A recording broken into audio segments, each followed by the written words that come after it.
mystery to me. How many other married men have you fooled around with? Are you going to abort this baby like you did the other two when you were in high school? Who told you I had those abortions? I only told my closest friends about that. Why should a tramp like you even care who told me?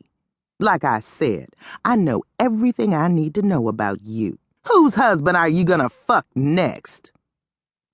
Who I sleep with next is none of your business, Vera. Well, as long as it's not my husband, I don't really give a shit. Now, there are a few things you need to know. First, Kenneth will never divorce me to marry an ignorant, nose-ring-wearing, dollar-store-shopping tramp like you. His secretary, for God's sake. I delivered one of my most disgusted looks across the table at my husband's latest and most threatening girl toy. All of his other gold-digging bitches had taken all they could from him and promptly moved on. A few had been only one-night stands. Despite the fact that my husband had spent thousands of dollars on his whores, I had not let that bother me too much. At the end of the day, I was still the queen bee, and the only woman with the keys to the castle and access to his massive fortune. I was a lot of things, but I was no fool. There was way too much money at stake for me to make a fuss about my husband dipping his silver spoon into a bowl of grits. His trysts were what I called assembly line sex.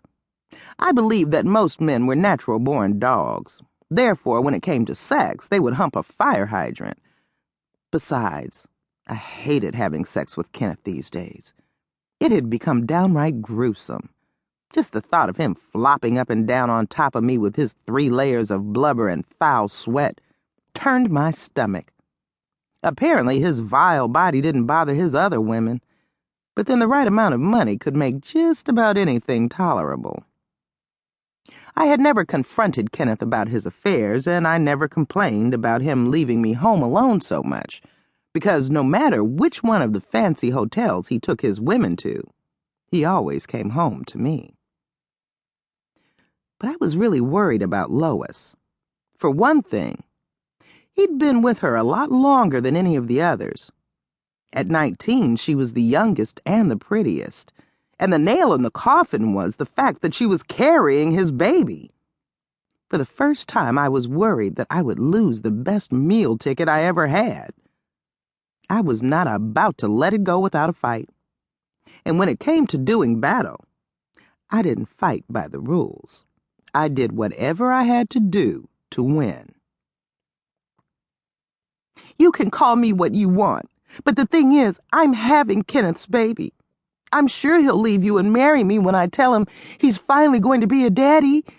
He told me that he's been wanting a child for years, and if I... Shut up! I had to cut the bitch off. So far, everything that had spewed out of her mouth made me feel nauseous. Don't you think I know that too, little girl? But I paused, leaned back in my chair, and patted the side of my head. Then I continued, with the smuggest look on my face that I could manage.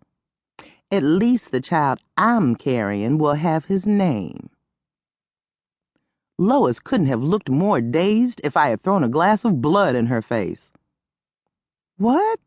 You're pregnant, too? I didn't know that. Of course you didn't know that.